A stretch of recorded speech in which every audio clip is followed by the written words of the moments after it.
What is going on, Nuggets Nation NBA fans? My name is Tom Leuthner. Welcome back into Nuggets Today, presented by Fan Arch. I know that the backdrop is a little different right now. I am in the middle of moving, so the backdrop is going to be probably different for the next, I want to say, 5 to 7 episodes, and probably on and on from there, going from state to state to state. So it's a little bit of it's a little much right now, but I do want to get some content out for you guys, and obviously that means some topics today. And the first topic I want to talk about is an organization that I think I mentioned a little while ago being a joke of an organization, and that has not changed whatsoever. The Philadelphia 76ers are looking to move 2 players in order to bring back Quentin Grimes. Now, we just saw Josh Giddey get his $100 million 4-year contract, so now obviously Quentin Grimes is going to want something semi-similar, or maybe he just does what Cam Thomas did, and the restricted offer still on the table. He signs for $8 million, but I don't think he wants to. I think that he sort of made that clear. Now, the Sixers are looking to move either Andre Drummond or Kelly Oubre, or possibly both. Now, the Andre Drummond thing doesn't really make sense to me because the center depth is almost non-existent. Who knows what happens with Joel Embiid? But I mean, I did my research and a little bit of my digging on who Denver could send over in a trade for Zeke Naji. I think that one of the original guys I talked about was Andre Drummond this offseason, and potentially for Denver bring him in before the MPJ trade. But the 76ers brought him back in, or they had him on contract. So it didn't really make much sense up to that point. But the Kelly Oubre deal is so interesting to me because you don't need the big man depth if you're Denver now with Val, with Duran. Those kinds of guys, but you can move a big man, and that big man would be Zeke Naji in a trade for Kelly Oubre. Now, hear me out. You think about what the Philadelphia 76ers have and what they need. Their guard depth is pretty stacked up right now. They brought back Kyle Lowry, who I know doesn't do much, but you have Tyrese Maxey. You obviously have Jared McCain when he's come back from his injury. You have Paul George there.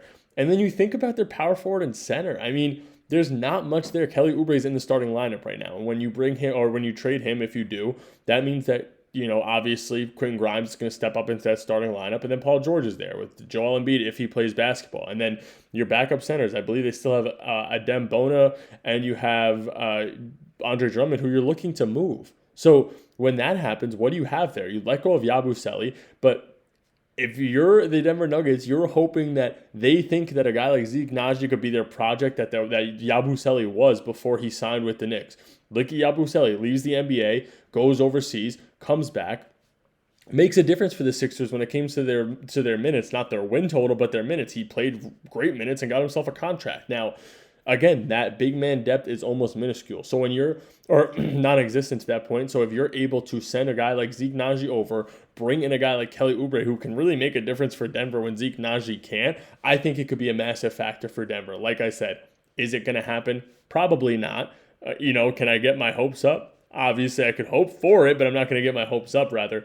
But I think that, a potential move like that, if Philly does want to take on a younger contract, the other thing that Denver's, could look at is another vet that's expiring in Kelly Oubre, and the Sixers could bring in Zeke Naji with, I believe, 1 or 2 more years left on his deal, so that contract's expiring anyway, so it's only a 1-year or a 2-year rental to that point. So I would be very interested to see if Denver tries to make a pitch and goes and gets Oubre, or if they just go into the season rolling with what they have and what they had this past year, and obviously the new additions they made. And talking about what they had last year, a guy who's the Rico Hines runs are back, and Jalen Pickett was there. This new video dropped, and it was same couple guys were there. Obviously, Cam was there, Jamal was there. Jamal, we're going to get to in a little while, but Jalen Pickett was also there, and Jalen Pickett was lighting it up from the three-point line, which I think it's nice to see, because you look at Jalen Pickett, and he's this grit and grindy kind of point guard who's playing more of that, like I said, that gritty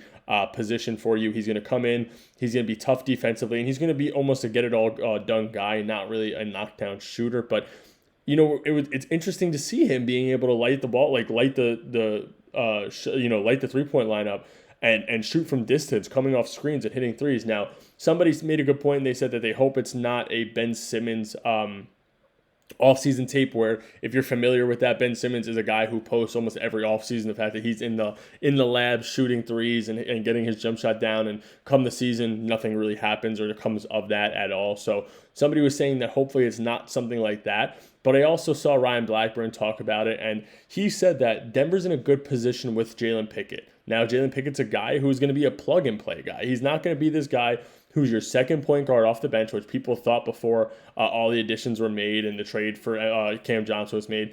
I think everybody thought that Jalen Pickett was going to be this number 2 point guard. Now, will he get opportunities this year? If he's not traded, 100% he probably will get opportunities. You're going to see him get check into games here and there. But like I said, Ryan Blackburn made it, the best point. He's going to be a plug-and-play guy. If he can come in and put up semi-decent numbers on the short amount of minutes that he gets, that's massive for Denver, because then you still have a guy like Bruce Brown that's able to come in and play that backup point guard role. You have a guy like Cam Johnson who could be a backup ball handler. Strother looks like he's working on it. So if he's able to come in, give you 4 to 6 points, 3 to 5 rebounds, 2 to 5 assists, that's massive. You're not asking for these massive numbers, but you're also only probably going to see him in 40 games, 50 games. You're not going to see him a lot of games bearing injury. So I think that Ryan Blackburn's right. He is a plug-and-play guy. I'm not the biggest fan of him. I do think that he does have a lot more to prove, but we shall see, like I said, what happens now with Jalen Pickett.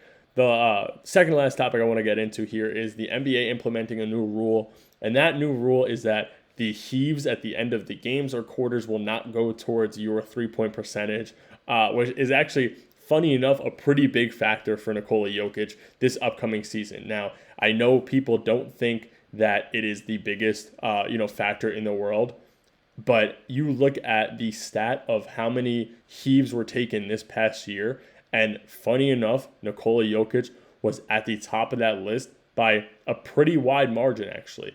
I mean, the second person on that list was took 12 for the entire season. The number one was obviously Nikola Jokic, and he took 22 heaves that were added to his three-point attempt total. Now, you look at what he did when it came to three-point percentage. He shot 331 three-pointers this year. You subtract 22 from that number, and your percentage is probably going up, maybe 1, 2, 3%. So that is actually a pretty big stat for Nikola Jokic. So that's just a quick stat there. And I think it's going to be massive for Nikola Jokic's stats when it comes to his percentages. The last thing I want to hop into right here real quick is Jamal Murray. And like I said, the Rico Hines runs were out. Jamal is officially back.